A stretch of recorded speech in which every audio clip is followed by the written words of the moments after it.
নমস্কাৰ প্ৰতিদিন খবৰ চাই থকাৰ বাবে ধন্যবাদ আৰু এই মুহূৰ্তত দিব ওলাইছো আজি দিনটোৰ বহুকেইটা গুৰুত্বপূৰ্ণ খবৰ ভিডিঅ'টোত আগবঢ়াৰ পূৰ্বে এটা সৰু অনুৰোধ আমাক উৎসাহিত কৰিবৰ বাবে ভিডিঅ'টোত এটা লাইক কৰি চেনেলটো সাবস্ক্ৰাইব কৰি ল'বলৈ একেবাৰে নাপাহৰিব আৰু এতিয়া আগবাঢ়িছো আমি আজি দিনটোৰ গুৰুত্বপূৰ্ণ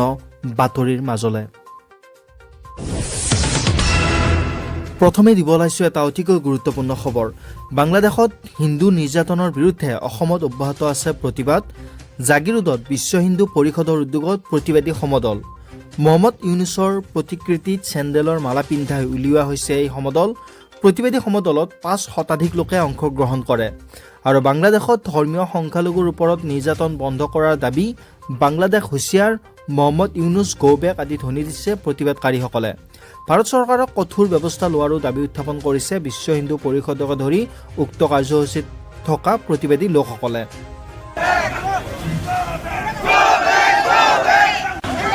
বাংলাদেশত চলি থকা হিন্দুসকলৰ ওপৰত নিৰ্বিচাৰ হত্যা লুণ্ঠন অপহৰণ আৰু জোৰ জুলুম কৰি ধৰ্ম পৰিৱৰ্তনৰ যি ঘটনা ঘটি আছে তাৰ প্ৰতিবাদত আমি এক কাৰ্যসূচী বিশ্ব হিন্দু পৰিষদে ল'বলগীয়া বাধ্য হৈছোঁ আপোনালোকে সকলোৱে জানে যে 18 তাৰিখে আমাৰ দীপু চন্দ্ৰ দাসক যেনেকুৱা নৃশংসভাৱে হত্যা কৰিছে তেওঁক কাৰখানাৰ পৰা মাতি আনি পুলিচৰ সন্মুখত বাংলাদেশৰ পুলিচৰ সন্মুখত যিবিলাক নিৰ্বিচাৰ হত্যা কৰিছে তাৰ হাত ভৰি ভাঙিছে তাৰ হাত ভৰি ভাঙাৰ পিছত 3 কিলোমিটাৰ তাৰ চুচৰাই নিছে তথাপি এই নৰপিপাসীবিলাকৰ হেঁপাহ মিটা নাই তাৰপিছত এই জীৱন্ত এই দেহটোক গছত ওলমাই থৈ তেওঁকো জুই জ্বলাই হত্যা কৰিছে তাৰ লগে লগে আকৌ যোৱা 24 তাৰিখে অমৃত মণ্ডল নামেৰে ল'ৰাক এই হত্যাচাৰীসকলে পিটি তাক হত্যা কৰিছে লুণ্ঠন কৰিছে আপোনালোকে জানে যে বাংলাদেশত কেনেকুৱা ধৰণৰ আমাৰ হিন্দু ছোৱালীবিলাক অপহৰণ কৰিছে তেওঁলোকক ঘৰত আহি জোৰ জুলুম কৰি টানি লৈ গৈছে তেওঁলোকে বাচিবৰ কাৰণে মা দেউতাক ভায়েকক ককায়েকক অনুৰোধ কৰিছে মা মোক বচা দেউতা মোক বচা কিন্তু তেওঁলোকে বচাব পৰা নাই এই দেশৰ এই কৰুণ দৃশ্য চাই আমি ভাৰতবাসী আমি বিশ্ব হিন্দু পৰিষদে আমি তৰি থাকিব নোৱাৰিলো আমি সনাতনী আমাৰ মৰম আমাৰ দুখ লাগিছে তাৰ প্ৰতিবাদত আমি বাংলাদেশ চৰকাৰক হুঁচিয়াৰ কৰিছো আমাৰ তেওঁ এই হিন্দু হত্যা বন্ধ কৰাৰ আমাৰ ক্ষমতা নাই কিন্তু আমি আমাৰ অসমৰ মুখ্যমন্ত্ৰী ভাৰতৰ প্ৰধানমন্ত্ৰী মাননীয় মোদী ডাঙৰীয়াক আমি অনুৰোধ জনাইছো যিকোনো ষ্টেপ যদি ল'ব লাগে বাংলাদেশৰ হিন্দুসকলক বচাবৰ কাৰণে আপোনালোকে ষ্টেপ লওক এই আমাৰ এই জাগিৰোডবাসী ৰাইজৰ কাতৰ অনুৰোধ পৰৱৰ্তী খবৰ ৰঙিয়া ৰাষ্ট্ৰীয় ঘাইপথৰ উৰণ হেতুত বাগৰি পৰিল পিয়াজ ভৰ্তি ট্ৰাক নিয়ন্ত্ৰণ হেৰুৱাই উৰণ হেতুত বাগৰি পৰে ট্ৰাকখন দুৰ্ঘটনাৰ ফলত বন্ধ হৈ পৰিছে ৰাষ্ট্ৰীয় ঘাইপথটোৰ এটা অংশ দুৰ্ঘটনাটোত চূৰ্ণ বিচ্ছিন্ন হৈ পৰে পিয়াজ ভৰ্তি ট্ৰাকখন আৰু 27 নম্বৰ ৰাষ্ট্ৰীয় ঘাইপথত ইয়াৰ ফলত সৃষ্টি হয় তীব্ৰ যান-জঁটৰ পাঞ্জাৱৰ পৰাই গুৱাহাটীলৈ পিয়াজ কঢ়িয়াই আনিছিলে বাহনখনে আৰু দুৰ্ঘটনাত হতাহত হোৱা নাই কোনো লোক ৰঙিয়া ৰাষ্ট্ৰীয় ঘাইপথৰ উৰণ হেতুত বাগৰি পৰিল পিয়াজ ভৰ্তি ট্ৰাক এখন আৰু নিয়ন্ত্ৰণ হেৰুৱাই উৰণ হেতুতে বাগৰি পৰে এই ট্ৰাকখন দুৰ্ঘটনাৰ ফলত বন্ধ হৈ পৰিছে ৰাষ্ট্ৰীয় ঘাইপথটোৰ এটা অংশ আৰু দুৰ্ঘটনাত চূৰ্ণ বিচ্ছিন্ন হৈ পৰে পিয়াজ ভৰ্তি ট্ৰাকখন আৰু 29 নম্বৰ ৰাষ্ট্ৰীয় ঘাইপথত ইয়াৰ ফলত সৃষ্টি হয় তীব্ৰ যান-জঁটৰ দুৰ্ঘটনাত অৱশ্যে হতাহত হোৱা নাই কোনো লোক थे वो इंदौर नंबर 1 गाड़ी पूरा गाड़ी घुमा दी पलटी हो गया गाड़ी में कितने लोग थे 2 लोग थे इसका कुछ हुआ क्या इंजर हुआ क्या इंजर अभी तो नहीं हुआ गाड़ी में क्या था प्याज थी कहाँ से लेके आया था पूना मंचर कहाँ जा रहे थे ये गुवाहाटी जा रहे थे गुवाहाटी जा रहे थे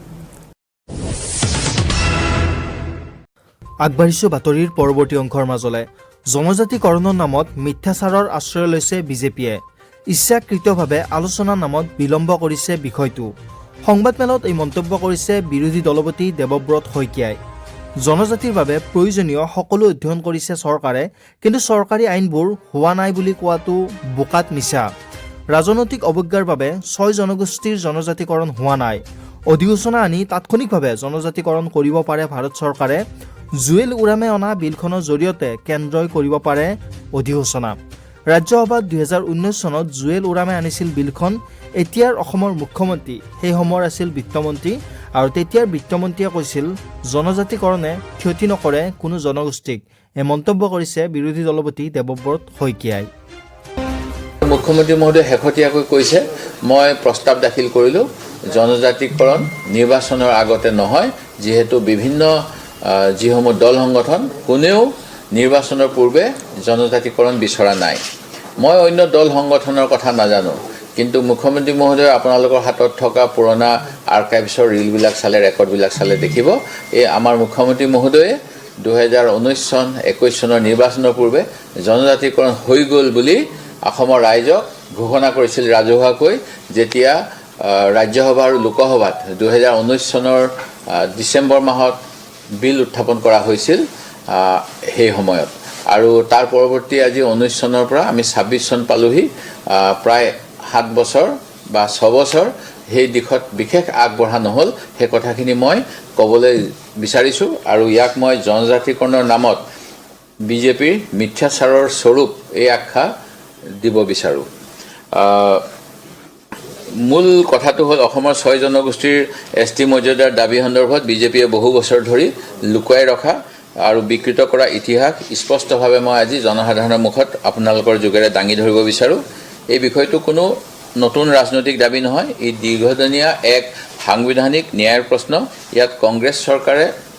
আগৰ সময়ছোৱাত কি বাস্তৱিক আৰু আইনগত পদক্ষেপ গ্ৰহণ কৰিছিল আৰু বৰ্তমানৰ বিজেপি চৰকাৰে কেনেকৈ সেই প্ৰক্ৰিয়াক ইচ্ছাকৃতভাৱে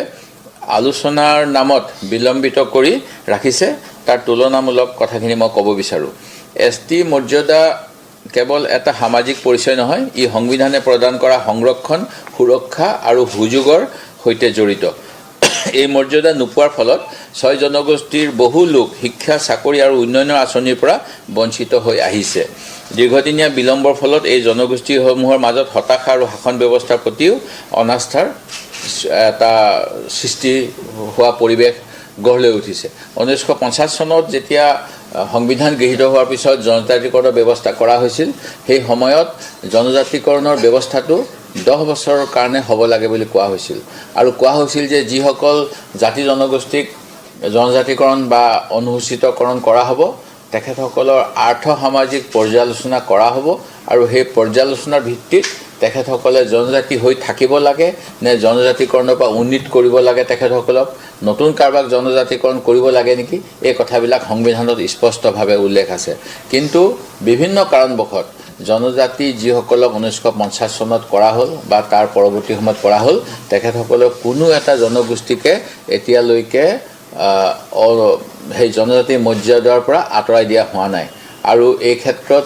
যি ছাৰ্ভে হ'ব লাগে সেই ছাৰ্ভেও কেতিয়াও কৰা হোৱা নাই। আমাৰ যিসকলে জনজাতি হৈ আছে তেখেতসকলৰ প্ৰতি কোনো ক্ষোভ নাই, কিন্তু জনজাতিসকলে অন্য কেতবোৰ আকাংক্ষা কৰা জাতিক যদি সেই সুবিধাৰ পৰা বঞ্চিত কৰে, তেতিয়াহ'লে এয়া সাংবিধানিক ব্যৱস্থাৰ প্ৰতিও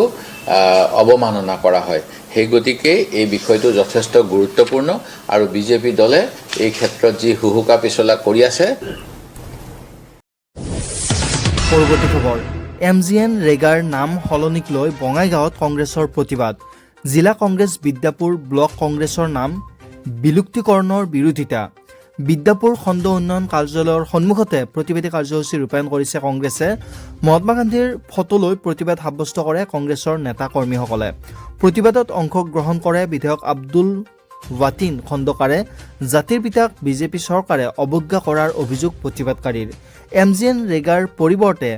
VGB ৰামজী নামেৰে নামাকৰণ কৰা হৈছে আঁচনিখন, আৰু তাৰেই বিৰোধিতা কৰিছে কংগ্ৰেছৰ নেতা কৰ্মীসকলে। আগত মানে গ্ৰাম্য নিবনুৱা সমস্যা দূৰীকৰণৰ কাৰণে, গ্ৰাম্য নিয়োগ সুবিধা সৃষ্টি কৰাৰ কাৰণে এক যুগান্তকাৰী আইন